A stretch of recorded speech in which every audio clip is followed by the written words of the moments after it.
महाभारत में आपने देखा होगा कि जो कर्ण थे और जो अर्जुन थे उनके बीच में भीषण युद्ध शुरू होता है। लेकिन जो कर्ण थे, आप सबको पता है कि महाभारत जब युद्ध शुरू होता है तो जो कर्ण होते हैं वो उस युद्ध में शुरुआत में नहीं आते, उनकी एंट्री नहीं होती है शुरुआत में। क्यों? क्योंकि जो भीष्म पितामह होते हैं वो कर्ण को युद्ध में अपने जीते जी तो आने ही नहीं देते हैं। तो जो अर्जुन होता है भीष्म पितामह को बाण सैया पर लेटा देता है और वहीं पर जो कर्ण का पुत्र होता है वो जो दुर्योधन होता है उनकी सेना का नेतृत्व करता है और वो भी मारा जाता है। अब कहा जाता है कि जो कर्ण होता है उसकी जब महाभारत में एंट्री होती है तो आपने देखा होगा कि जो कर्ण था वो देखो वैसे तो बहुत शक्तिशाली थे, उन पे एक से एक अस्त्र शस्त्र भी थे। अब वहीं पर उन पे एक ऐसा अस्त्र भी था कि जो अर्जुन को पहले दिन में ही मार देते और महाभारत का युद्ध समाप्त हो जाता। क्यों? क्योंकि जो अर्जुन था पांडवों की तरफ से तो वही शक्तिशाली योद्धा था। अगर जो कर्ण थे वो पहले ही दिन में अर्जुन को मार देते तो महाभारत पूरी ख़त्म हो जाती और जो महाभारत थी उसका निर्णय कौरवों की तरफ में चला जाता और कौरव विजय हो जाते, कौरवों की तरफ वो पक्ष हो जाता। लेकिन कर्ण ने ऐसा क्यों नहीं किया और कर्ण को ये शक्ति मिली कैसे, उसके बारे में हम जानेंगे। आप सबको पता है कि जो कर्ण था उसके पास पैदाइशी उसके दिव्य कवच और कुंडल थे। अब जो कवच और कुंडल थे उसकी वो पूरी तरीके से रक्षा करते थे। भले ही देखो वो कहीं अस्त्र जैसे गलती से अगर उसको कोई छू जाता था तो वो उसको बचा लेते थे, वो वहाँ पर उसकी पूरी तरीके से सेफ्टी करते थे, रक्षा करते थे। तो अब जो कर्ण थे आप सबको पता है कि वो भगवान सूर्य को जल अर्पण करते थे और जल अर्पण करने के समय अगर उनसे कोई भी कुछ भी मांगता था तो वो मना नहीं करते थे, आप सबको पता है। अब वहीं पर जो कर्ण थे, अब जब महाभारत का युद्ध शुरू होना होता है तो जो कर्ण थे आप सबको पता है कि जो इंद्रदेव होते हैं वो कर्ण के पास जाते हैं सुबह, जब कर्ण जल अर्पण कर रहे होते हैं और उसके बाद वो उनसे दान मांगते हैं। तो जो इंद्र होते हैं, कर्ण होते हैं, उनको पता तो होता है जो इंद्रिय है, लेकिन जो कर्ण होते हैं वो इंद्र से कहते हैं अपना दान मांगो। तो जो इंद्र होता है वो कर्ण से कवच और कुंडल मांग लेते हैं। क्योंकि सबसे बड़ी समस्या तो यही थी कि अगर कर्ण के कवच और कुंडल रहे तो अर्जुन तो कभी उन्हें हरा ही नहीं सकता। तो इंद्र होते हैं वो अपने पुत्र के लिए कवच और कुंडल का दान मांग लेते हैं। लेकिन जब कर्ण कवच और कुंडल दे देते हैं तो जो इंद्र होते हैं वो इस चीज़ से बहुत ज़्यादा प्रसन्न हो जाते हैं। अब वो कहते हैं कि हाँ भाई देखो मैंने इसके कवच और कुंडल मांग लिए, तो अब उसके अंदर एक इच्छा जागती है कि मैं तुम्हें कुछ देना चाहता हूँ। तो जो इंद्र होते हैं वो कहते हैं कि अगर तुमने मुझे कवच और कुंडल दिए तो मैं भी तुम्हें बदले में कुछ देना चाहता हूँ। तो कर्ण पहले तो उससे गुस्सा हो जाता है, कहता है मैंने तुम्हें दान दिया, कोई व्यापार नहीं किया है कि मैं तुमसे कोई चीज़ ले लूँ। अगर मैंने तुम्हें दी है तो मैं तुमसे ले लूँगा तो एक वो व्यापार हो जाएगा।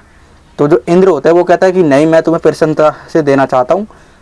तो कर्ण होता है वो कहता है देखो मैंने तो तुम्हें दान दे दिया है, लेकिन अगर तुम मुझे प्रसन्नता से कुछ देना चाहते हो, अपनी तरफ से कुछ देना चाहते हो, तुम्हारी खुद की इच्छा है तो तुम मुझे कुछ भी दे सकते हो। तो जो इंद्र होते हैं कहा जाता है कि वो कर्ण को अपनी एक वासवी शक्ति दे देते हैं, जो कि कहते हैं कि अगर तुम इस शक्ति को किसी पर भी चलाओगे ना तो उसका अंत निश्चय है। तुम इस शक्ति को किसी का भी नाम लेकर उस पर चला देना, वो मृत्यु को अवश्य प्राप्त हो जाएगा। लेकिन कंडीशन उसकी ये थी कि तुम सिर्फ इसका एक ही बार इस्तेमाल कर सकते हो और एक बार से ज़्यादा तुम इसका इस्तेमाल नहीं कर सकते हो, और जिस पर भी तुम ये अस्त्र चला दोगे उसकी उसी समय मृत्यु हो जाएगी, उसे कोई भी नहीं बचा पाएगा। तो कर्ण को इंद्र शक्ति दे देते हैं। अब जो कर्ण होता है, अब आप सबको पता है कि जब वो महाभारत के युद्ध में उतरता है तो शुरुआत में तो वो अर्जुन पे अपनी शक्ति चलाने की सोचते हैं, तो वो शक्ति का आवाहन भी कर लेते हैं। अब लेकिन कहा जाता है कि कर्ण जब शक्ति का आवाहन कर लेते हैं तो जो श्री कृष्ण होते हैं वो अर्जुन को समझा देते हैं कि कर्ण जो है वो इंद्र की शक्ति का इस्तेमाल कर सकते हैं तुम पे। तो जो कर्ण होते हैं कहा जाता है कि जैसी शक्ति का आवाहन करते हैं तो वो रोक देते हैं। अब वो कहते हैं कि मैं चाहूँ तो तुम्हारा पहले दिन में ही अंत कर सकता हूँ अर्जुन, और तुम्हें मुझसे कोई नहीं बचा सकता। तो जो कर्ण होते हैं वो कहते हैं कि मैं लेकिन ऐसा करूँगा नहीं। तो जो श्री कृष्ण होते हैं वो उत्सुकता पूर्ण पूछ लेते हैं कि अंगराज तुम ऐसा क्यों नहीं करोगे, तुम पे अगर शक्ति है तो चला सकते हो, तुम ऐसा क्यों नहीं करना चाहते हो कि शक्ति नहीं चलाना चाहते हो। तो जो कर्ण होते हैं वो कहते हैं कि देखो अगर मैं शुरुआत में ही पहले दिन में ही अर्जुन पर शक्ति चला देता हूँ ना, तो संसार आने वाले समय में मुझे कायर समझेगा और वो यही सोचेगा कि जो कर्ण था उसने इंद्र की जो शक्ति थी वो अर्जुन पे चला दी, और जो शक्ति थी वो अमोघ थी और वो किसी का भी वध कर सकती थी। तो मैं ये नहीं चाहता कि अर्जुन को पहले दिन में ही मार दूं और जो महाभारत का युद्ध है वो ख़त्म कर दूं, नहीं तो संसार मुझे हमेशा कायर की नज़रों से ही देखेगा। क्योंकि अगर अर्जुन से युद्ध नहीं करूंगा मैं और पहले दिन में उसका वध कर देता हूं, तो संसार के लिए लिए संसार अपने मन में कुछ भी धारणा बना सकता है। तो ये एक रीज़न था कि जो कर्ण था वो पहले दिन में ही अपनी शक्ति नहीं चलाता है अर्जुन पर।